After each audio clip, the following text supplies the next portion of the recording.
Eto, sabi rito ni Sara Duterte, eto ako, I really wanted to be fair. Kasi if somebody, even if it's not Sara, showing, alam niyo yon, concern sa Pilipinas o kaya sa bansa, okay tayo dyan. Okay na okay ako dyan. Dapat ganun naman talaga eh. May concern. Kahit sabihin pa na kalaban natin sa, or iba yung opinion natin sa kanila, pero pag concern, talking about pagmamahal sa bansa, pabor ako dyan. Okay ako dyan. Dapat ganun din kayo. No? Eto, sabi dito ni Sara Duterte, Vice President Sara Duterte shared Thursday, March 26, her office cost-cutting measures as she wanted Filipinos against the worsening situation which might persist until the end of the year. Ito kasi yung mga problema dyan. No? Okay yan. Diba? Pinaghahanda. Mag-cost-cutting daw. Ang problema kasi may konting pananakot ang datingan. Yun yung ikinababahala ko. Sang-ayon ako, may concern siya, pero puro salita lang, walang gawa. Sabi niya. Ako na babanat!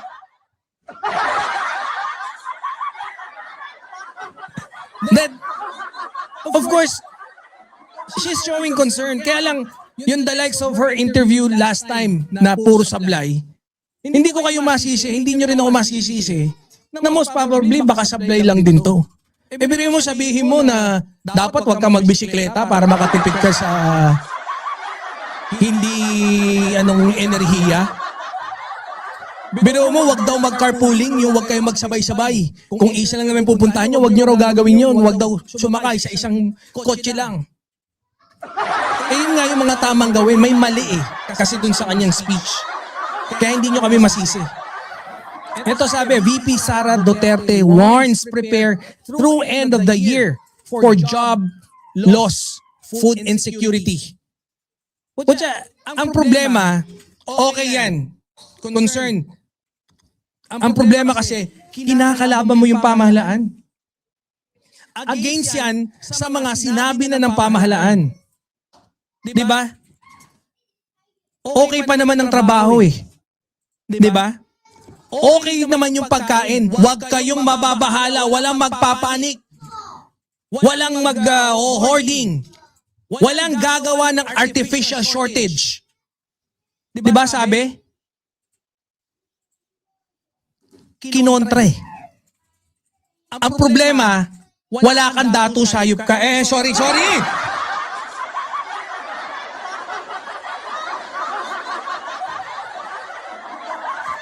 Eto, babala ba o politika?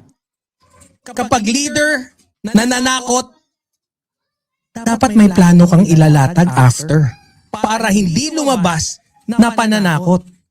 Pero mo magpapahayag ka, dapat maganda ang mga Pilipino hanggang end of the year dahil posibleng may job loss at food insecurity dahil sa lumalalang sitwasyon.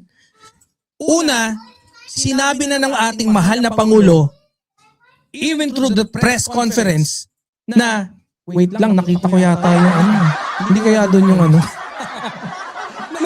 na-interrupt. Parang nakita ko kasi kung saan meron tayong echo. Kasi kayo nadidistract ako sa echo bells na ganyan sa totoo lang. Wala na. Sana okay na yung audio natin para maganda performance natin, di ba? Saan yung basihan mo? Saan yung datos? Alam na namin na lumalala May para kasing trick dun sa pagkakasabi mo Posibleng may job loss at food insecurity. Putya, hindi ka pala sigurado Huwag ganyan. Pwede kang gumamit ng mga salitang mataas ang probability. Pero pag sinabi mo, tas nanakot ka, maghanda. Plus, isa pa. Saan mo nakuha yung posibleng, talaga naman, pag tumagal pa ng matagal yan, at the end of the year, talaga magkakaroon tayo ng food insecurity. Di ba? Nakita niyo yung technique? Kung mahihina lang, nakagaya ng mga DDS, na utak luga, Bobita, pero palaban kahit walang laman. kung mga bobita lang, madadali, matatakot. Pero hindi tayo. Di ba? Masusi natin busisi. Pati puwet ng kapitbahay nyo, bubuklatin natin kung kailangan. Pag bumana tayo, kahit aso ng kapitbahay nyo, aaray. Awoo!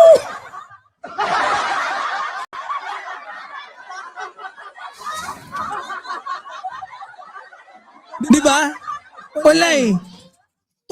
Gagamit sila ng konting katotohanan, tapos magpapasok na ron ng takot, sasamahan ng kasinungalingan. Kakawkawin sa kanal. Di ba? Alam niyo, sa totoo lang, maganda naman yung sinabi niya eh. Tama naman na dapat handa ang tao sa krisis. Pero bilang isang mataas na leader ng bansa, may tanong yung karamihan ng Pilipino. Di ba? Ako talaga, hindi ko sinasabing mga Pilipino. Lagi ako may pandistinct.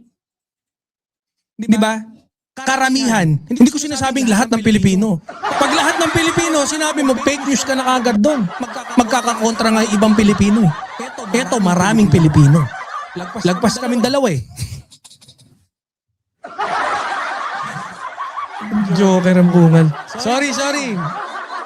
Poor joke. Ano ba inoobserbahan natin lagi dito sa segment natin sa channel ng kapatid Nyolo? Political pattern. Dating gawi. Magbigay ng babala pero walang kasamang plano. Kagaya nino. Maraming ganyan. Si Robin Padilla. Na-picture out ko na. Manguhula ako eh. Perlas na bilog. Huwag tutulog-tulog. Sabihin mo sa akin kung magkakagera sa Middle East, anak ng teteng oh. Butya sinabayan din ni Sarah. Matagal na namin nakikita yan. 2022 pa lang. Alam namin magkakagera dyan. Batay! Butya, yung leader nga eh. Di ba? Ng Iran. Butya hindi niya alam na bobombahin siya eh. Meron siyang matibay na taguan. Papunta na siya dun eh. Surprise! Sabog! Ang walang nga. Di ba? Pero sila alam nila. Eto si Sarah alam na eh. Hanggang huli daw eh. Mukhang end of the year, matatapos eh. Oh. Madaling sabihin sa tao, maghanda kayo. Kaya ko ding sabihin yan. Magtipid kayo. Nasabi ko na nga yan. Mahihirapan tayo. Nasabi ko na rin yan. Kaya kong sabihin din lahat yan. Pero ang tanong ng tao, ano gagawin ng gobyerno? Ano gagawin ng leader na nagbabala? Kasi ang trabaho ng mamamayan, ang trabaho natin maghanda. Pero ang trabaho ng leader, maghanap ng solusyon. Dito ka talaga mapapatanong eh. Di ba? Ano talaga yung intensyon? Alam niyo, maganda yung warning eh, ni VP Sara. Tama na maging handa yung Filipino. Pero, ito yung sigurado kong tanong ko at sigurado kong tanong din ninyo. Saan galing yung data na hanggang end of the year ang problema? May intelligence report ka ba? Ay mga paliwanag intelligence fund mo eh. May economic forecast ba? Sino? Yung economist dyan sa grupo nyo na mapagkakatiwalaan na maghayag ng ganyan. Itok-itok? No comment? Mag-entertain ako 3 question pero I will not answer that question. Next question. Okay na, 3 question ka na. Nang I will not entertain that question. May global advisory ba? Oh. Kung ganun pala, kalala ang forecast mo, bakit hindi ka nakipag-coordinate sa economic team ng gobyerno? Bakit magkaiba kayo ng sinasabi? Shiminit. Sabi ni Boss Chris Angel, makipag-coordinate ka. Hindi ito yung time para makipagpagalingan. Makiisa ka. Pucha, ibaba mo yung pride mo. Kung talagang sa tingin mo kapaki-pakinabang yung maitutulong mong suhisyon, makipag-coordinate ka. Magtatatumbling ka sa harap ni PBBM doon. Oh. Bakit hindi mag-propose ng programa? Bakit hindi ka mag-suggest ng fuel subsidy na hindi pa naisasuggest? Na hindi pa ginagawa ng administrasyon? Bakit hindi ka mag-suggest ng food security program? Di ba? Kasi kung leader ka, hindi lang warning ang trabaho mo. Policy. Gumawa ka ng polisiya, gumawa ka ng plano, ilatag mo. Yan ang trabaho mo. Yan ang mahirap sa mga leader na pulpul eh. Hindi nila alam yung ginagawa nila. Alam niyo ang tunay na laban? Ang tunay na laban dito, hindi kung tama o mali si Sara. Ang tunay na laban dito, ang leader ba nagbibigay ng babala o nagbibigay ng solusyon? Kasi ang weather forecast, nakakatawa, di ba? Ang weather forecast, nagbibigay ng babala.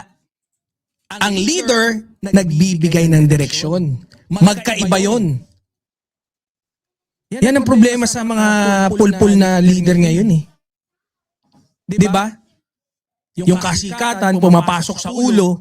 Putya, anak ka lang kasi ni Digong. Yun lang yun.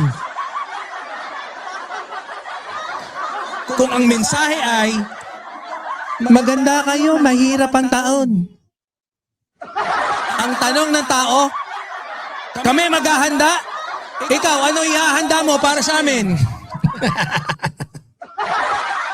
Tae-tae. Diyan nasusukat ang leader. Hindi sa babala, kundi sa solusyon. Ganun dapat. Kaya huwag niyo kakalimutan, iboto si Banat Boy sa darating na eleksyong 2028 para sa Kongreso. Buwagin ang party list. Party list!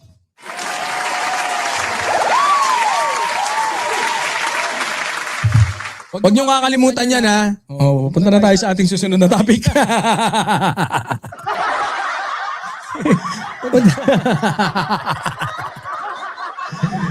Ang ganda ng party list natin, panalo. Panalo, no?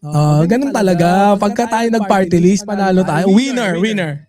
Sabi dito the Camago 3 well has been successfully drilled and tested, producing up to 60 million standard cubic feet of gas per day. Sabi yan ng ating mahal na Pangulo.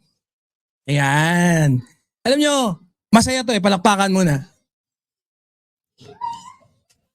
Palakpakan muna. Okay na. Wala nang echo. Yon, wala nang echo. I love it.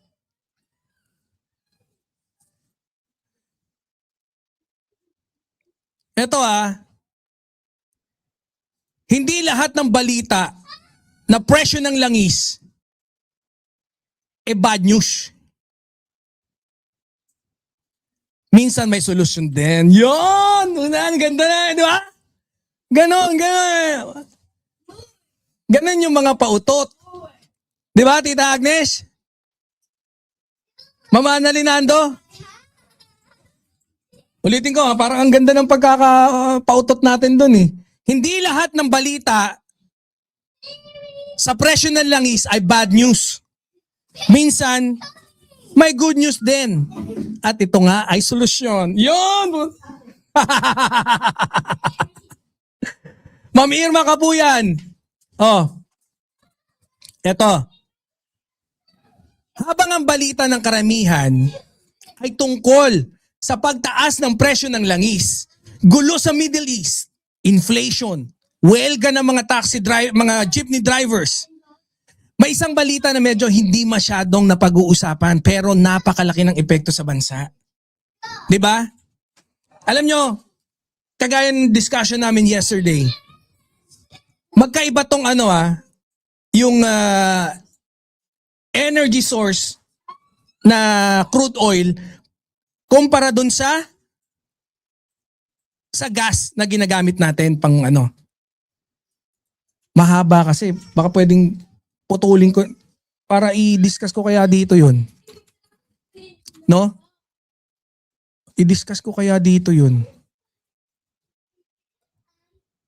Oo, i-discuss ko dito. Gusto nyo ba? I-last topic na natin to. Tapos i-discuss natin yung crude oil. Oo, sige, discuss natin para masaya. Para kunyari magaling ako. Alright. I love it. Discuss natin. Para kunyari matalino, di ba? I think there's no better platform to discuss this pero dito. Ito na-drill na at nag-produce na ang Camago 3 well, no? Na sabi nga ng ating mahal na Pangulo, kayang mag-produce ng hanggang 60 million standard cubic feet of gas per day. At ito ay mahalaga sa kuryente, sa industriya, lalong-lalo na sa energy security ng Pilipinas. Ito, yung Malampaya, Camago 3, Department of Energy, power plants, yan ay nagpo-provide ng mga solusyon, no, para sa ating energy na kinukonsumo ng mga mamamayan. Mamaya after this, i-discuss ko din sa inyo, siguro may 10 minutes pa, free yun. Pabonus ko sa inyo, Puch. Yung mga karayuman natin dyan, para pabonus ko na sa inyo yan, mga mandirigma. Ha? Inaral ko pa to sa Europa. Ha? Sinaliksik ko pa sa Japan. Pinagtibay ko yung aking kaalaman sa Russia. Para lang maihatid sa inyo tong magandang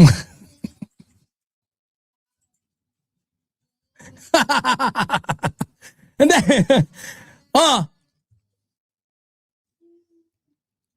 Ito, positive development. Okay? Energy security. Ito yung mga balita na hindi masyadong maingay pero malaki ang epekto sa ekonomiya. Ito yung balita nga ni PBBM. Napakalaking posibleng pagkunan natin ng source or energy. Dahil yung Malapaya before, yung mga natin doon, napipintong maubos na. Ngayon meron tayong natagpuan. And even PBBM said na posibleng tumagal hanggang June 30. Mamaya, i-discuss ko sa inyo kung ano yung kahalagahan, kung bakit importante yung crude oil discovery natin sa Malapaya. And of course, i-differentiate din natin kung bakit importante pa rin siya despite sa presyo ng magiging gasolina, kahit patungkol lang sa kuryente. Anyways, mamaya mas isasalansan ko ng mas maganda. Ha? Eto. Dating gawi, kapag may problema ng langis, panic agad. Kapag may bagong energy source, tahimik yung balita. 'Di ba? Napansin nyo ba? Kapag tumaas yung presyo ng langis, ang daming kinikilig. Headline agad. Kapag may giyera, what? Headline agad. Kapag may inflation, headline agad. Tama lang din naman yun. Iparating sa mga consumers, sa mga kababayan natin, na yan yung talagang kasalukuyang nangyayari. Pero kapag may bagong gas well, bagong energy source, bagong power supply, dapat mas maingay. Dahil pag-asa. Yan ang dulot niyan. Pero sa totoo lang, mas mahalaga sa long term ang energy supply kaysa sa daily price ng gasolina. I-discuss natin mamaya yung mga pinagkaiba niyan. Ito yung malaking picture dito eh. Ang malampayak Camago 3, hindi ito tungkol sa isang balon lang, sa isang well. Ito ay tungkol sa energy independence strategy ng Pilipinas. 'Di ba? Kapag mas marami tayong sariling gas, mas stable ang kuryente, mas mababa ang import ng fuel, mas less ang epekto ng giyera sa Middle East, not because of the gas, but because merong mga factory tayo na umaasa o yung nagge-generate ng energy natin na umaasa sa diesel. Mas stable ang presyo ng kuryente. At pag mas stable ang presyo ng kuryente, mas stable ang ekonomiya. Hindi ito overnight solution. Yes, we must admit, hindi. Most probably, baka nga band-aid solution lang tawag dito ng iba. Okay lang. 'Di ba? Pero long-term strategy ito. Long-term strategy. Sa energy, hindi araw ang binibilang, taon. Taon ang dapat na binibilang. Ngayon kung bakit sinabi na hanggang June, meron tayo, kasi yun yung sa inventaryo. Hindi pa sinasabi, hindi pa sinasabi, siguro wala pa silang datos, kung kailan hanggang itatagal niyan. Kung ilang bariles ba yung pwede nating minahin dyan sa balon na yan. Ang tunay na laban ng Pilipinas, hindi lang sa presyo ng gasolina. Ang tunay na laban ng Pilipinas ay ano? Import dependent ba tayo? Energy independent country ba tayo? Kasi habang umaasa tayo sa imported oils, kontrolado tayo ng giyera ng OPEC, dollar, at global market. Wala tayong magagawa dyan. Pero pag may sarili tayong gas, sariling energy, sariling supply, mas kontrolado natin yung ekonomiya. We have the leverage to bargain pagdating sa ekonomiya natin. Hindi lahat ng laban ng gobyerno nakikita sa balita araw-araw. Yung iba, tahimik lang. Yung iba, underground. Ganon yung galawan ng ating pamahalaan ngayon. Bam! Andyan na. May Camago 3. 'Di ba? Bam! Parating na yung Russia. Barko na galing sa Russia. Ganon. Yung ibang energy projects, infrastructure, economic policy. Pero pag dumating ang panahon na stable ang kuryente at hindi tayo masyadong apektado ng giyera sa langis, doon yung mararamdaman yung mga desisyon na ginawa ng ating pamahalaan ngayon. Hindi lahat ng magandang desisyon maingay. Yung iba, nararamdaman after ilang taon. 'Di ba? So, palakpakan natin yung ating pamahalaan. At saka syempre, yung mga kaukulang sangay ng gobyerno na kung saan involved sa pag-discover ng langis dyan. Hindi mo masasabi na ganyan kadali yung mag-discover ng langis. 'Di ba? Kaya kudos no sa ating pamahalaan. Maraming salamat no sa inyong effort.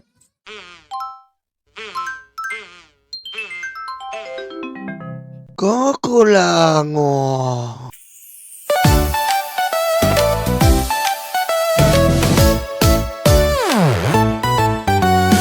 Tanggap, tanggap, Lorga, Yuga, DDS, DDS. Dating yung ay karton, dating yung ay karton. Duterte, Duterte. Tanggap, tanggap, Lorga, Yuga, DDS, DDS. Dating yung ay karton, dating yung ay karton. Duterte, Duterte. Ayan na sila, ayan na sila. Mailita na peke, mailita na peke. Ayan na sila, ayan na sila. Mailita na peke, mailita na peke.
mga peke. Puro fake news ang dede.